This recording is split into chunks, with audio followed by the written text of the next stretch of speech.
अब हम उठाएंगे हर गुनाह से पर्दा, अब हर गुनहगार पर होगी हमारी नजर।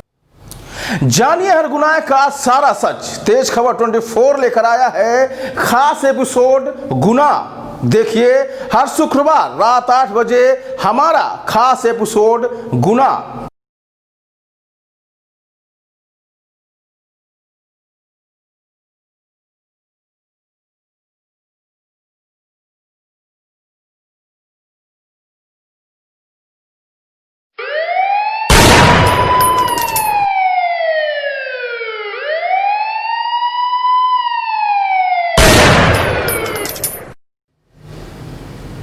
तो दोस्तों खबरदार हो जाइए, होशियार हो जाइए और दिल थाम के बैठिए, क्योंकि हम लेकर आए हैं गुनाह की सच्ची रास्ता।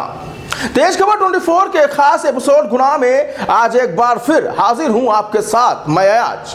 हमारे इस खास एपिसोड में आप सभी दर्शकों का हम एक बार फिर तहे दिल से स्वागत करते हैं। दोस्तों, समाज में देवर भाभी के रिश्ते को एक पवित्र रिश्ते का दर्जा दिया गया है, लेकिन जब इस रिश्ते में सीमा से अधिक नजदीकियां नजर आए तो लोगों को सावधान और सतर्क हो जाना चाहिए, क्योंकि यही नजदीकियां आगे चलकर एक भयानक गुनाह की दस्तक देती हैं, जिसे समय पर पहचान लेना ही भलाई है। तो दोस्तों, आज हम आपको एक ऐसी घटना से रूबरू कराने जा रहे हैं जिसमें देवर और भाभी का प्यार कुछ इस कदर परवान चढ़ा कि दोनों ने मिलकर कर डाला एक ऐसा गुनाह जिसे सुनकर हर कोई हैरान रह गया। तो आइए जानते हैं देवर और भाभी के कातिल प्यार की कहानी।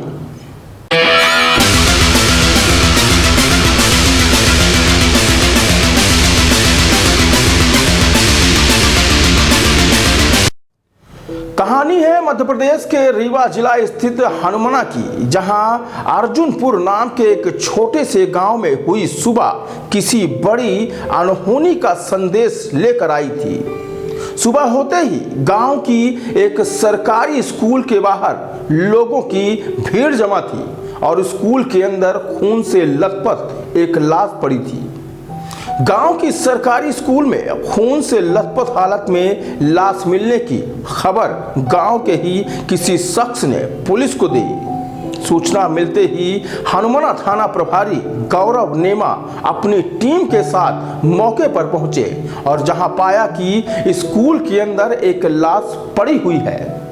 पुलिस को पहली ही नजर में यह तो पता चल चुका था कि यह हत्या का मामला है, लिहाजा बिना उत्तेजित हुए पुलिस ने मृतक की पहचान गांव के लोगों से की और शव का पंचनामा कार्रवाई करते हुए उसे पीएम के लिए अस्पताल भेज दिया।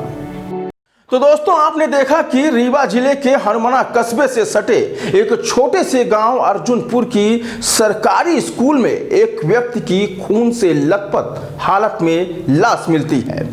अब सवाल यह उठता है कि आखिर लाश किसकी थी और उसकी हत्या किसने और क्यों की थी। इन तमाम सवालों के बीच आइए सबसे पहले जानते हैं कि सरकारी स्कूल में जो लाश थी वह लाश आखिर किसकी थी। गांव की सरकारी स्कूल में लाश मिलने की सूचना पर पहुंची पुलिस ने बिना समय गवाए ग्रामीणों की मदद से मृतक की पहचान अर्जुनपुर गांव के ही निवासी रामजी साकेत के रूप में की।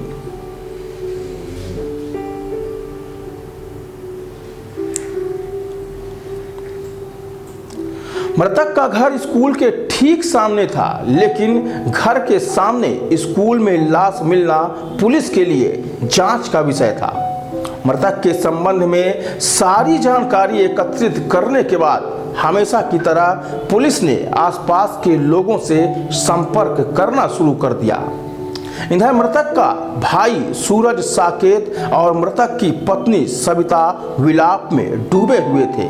मृतक का भाई बार बार पुलिस से यह कह रहा था कि उसके भाई के हत्यारों को जल्द गिरफ्तार किया जाए। इधर मृतक के परिजन यह भी कहते रहे कि राजकुमार का किसी से कोई विवाद नहीं था। आखिर राजकुमार का कत्ल कौन कर सकता है। राजकुमार बेहद ही शांत स्वभाव का था और पेशे से खलासी का काम करता था। तो दोस्तों, आपने जाना कि सरकारी स्कूल में जिस व्यक्ति की लाश मिली थी उसकी पहचान हो चुकी थी, लेकिन उसकी हत्या किसने और क्यों की थी यह जानना बेहद जरूरी था। लिहाजा पुलिस ने अपनी पड़ताल को जारी रखा। पुलिस मृतक के सारी कुंडली खंगाल चुकी थी, लेकिन हर केस की तरह जब पुलिस ने परिजनों के बयान दर्ज करना शुरू किया तो पुलिस के हाथ एक ऐसा सुराग लगा जिससे कातिल बेनकाब हो गया। तो आइए सबसे पहले जानते हैं कि पुलिस को ऐसा कौन सा सुराग मिला जिससे पुलिस कातिल तक जा पहुंची।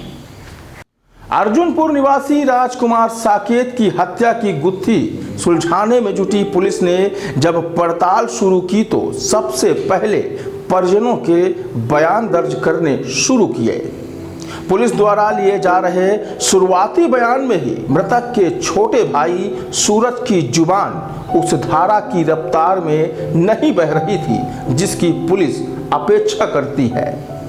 इधर मृतक की पत्नी का वियोग देख पुलिस ने उससे सवाल करना उचित नहीं समझा, लिहाजा भाई का बयान लेकर पुलिस वापस चली गई। घटना से जुड़े सारे सवालों को एकत्रित करने के बाद थाना प्रभारी ने एक बार फिर गांव की ओर रुख किया, जहां लोगों से चर्चा के दौरान कुछ अवैध संबंधों की बात भी सामने आई। हत्या के मामले में ग्रामीणों के बीच अवैध संबंधों की चर्चा पुलिस के लिए बड़ी लीड साबित हुई, जो पूरे घटनाक्रम को आईने की तरह खोल देने के लिए काफी थी। पुलिस ने बिना समय गवाए मृतक के छोटे भाई सूरज को उठा लिया और अपने तरीके से पूछताछ शुरू की। कुछ ही समय में सूरज ने मुंह खोला और उसने जो बताया वह पुलिस के होश उड़ा देने के लिए काफी था। दरअसल पुलिस के हाथ लगे मृतक के भाई सूरज ने अपने ही भाई राजकुमार का कत्ल करना कबूल कर लिया। इतना ही नहीं, मृतक के छोटे भाई ने अपने इस कबूलनामे में मृतक की पत्नी भी शामिल करना बताया। तो दोस्तों, आपने देखा कि किस तरह से एक लाश मिलती है और उस लाश की पहचान स्थानीय गांव के निवासी राजकुमार साकेत के रूप में की जाती है, जो पेशे से खलासी था। पुलिस राजकुमार के कातिलों तक पहुंच चुकी थी, लेकिन पुलिस के लिए यह जानना बेहद जरूरी था कि कत्ल की वजह क्या थी, और शायद इस कत्ल की वजह को जानने का इंतजार आपको भी है। तो आइए सबसे पहले जानते हैं कत्ल की क्या वजह थी। पुलिस की गिरफ्त में आए मृतक के भाई सूरज ने बताया कि उसके बड़े भाई की शादी हाल ही में हुई थी। शादी के बाद मृतक राम जी पेशे से खलासी होने के कारण अक्सर घर से बाहर रहता था, जबकि सूरज घर में रहता था। घर में एक साथ रहने के कारण मृतक के छोटे भाई और पत्नी यानी देवर और भाभी के बीच कई तरह की बातें हुआ करती थी, लेकिन एक उदासी भाभी यानी कविता के चेहरे पर हमेशा बनी रहती थी। एक दिन जब कविता घर पर अकेली थी, तभी सूरज घर में जा पहुंचा और भाभी कविता को नहाता देख एक बार तो देवर झेप गया, लेकिन जब तक भाभी की नज़र देवर की आंखों से जा टकराती थी। बिना कुछ कहे भीगे बदन भाभी देवर के सामने आकर खड़ी हो गई। भाभी को इस हालत में देख सूरज अपने आप पर काबू नहीं रख पाया और दोनों के बीच की दूरियां पल भर में ही समाप्त हो गई। समय गुजरता गया और दोनों के बीच एक अटूट संबंध स्थापित हो गया। धीरे धीरे दोनों की खुशियां जग जाहिर होने लगी थी। अब दोनों इस तरह से रह रहे थे जैसे पति पत्नी रहते हैं, लेकिन एक दिन ऐसा हुआ जिसका उन्हें हमेशा डर लगा रहता था। देवर और भाभी एक दूसरे में खोए हुए थे, तभी उसका पति राम जी घर आ पहुंचता है। पति को देख दोनों के होश उड़ जाते हैं, लेकिन कुछ ही समय में दोनों ने यह फैसला कर लिया था कि अब वह एक दूसरे से जुदा नहीं होंगे। राम जी के लाख समझाइश के बाद भी उसकी पत्नी सूरज को खोना नहीं चाह रही थी, लिहाजा राम जी ने ही घर से बाहर रहने का फैसला कर लिया। इधर सविता और सूरज यानी देवर और भाभी को यह खौफ था कि यह बात अगर चर्चा आम हुई तो दोनों के बीच दूरियां हो सकती हैं। लिहाजा दोनों ने मिलकर एक भयानक षड्यंत्र रच डाला और अपने अवैध संबंध को कायम रखने के लिए दोनों ने मिलकर राम जी की हत्या की साजिश रची। घटना की रात खाना खाने के बाद राम जी स्कूल में सोने चला गया। इधर योजना के अनुसार आधी रात को ही राम जी का छोटा भाई सूरज वहां पहुंचा, जहां सो रहे राम जी के सिर पर उसने पत्थर पटक कर उसकी हत्या कर दी और पुलिस को गुमराह करने के इरादे से उसने ब्लेड से उसके गले पर कई वार किए। पति के इस कत्ल में मृतक की पत्नी कविता भी शामिल थी। लिहाजा पुलिस ने देवर के बयान के आधार पर पुलिस ने कविता को भी सह आरोपी बनाया और उसे भी सलाखों के पीछे डाल दिया। तो दोस्तों, कहते हैं रिश्ते कितने भी करीबी हों, लेकिन जब रिश्तों में अत्यधिक नजदीकियां दिखाई दे तो सतर्क हो जाना चाहिए, क्योंकि रिश्तों में दिखने वाला हर परिवर्तन किसी न किसी गुनाह का सूचक होता है।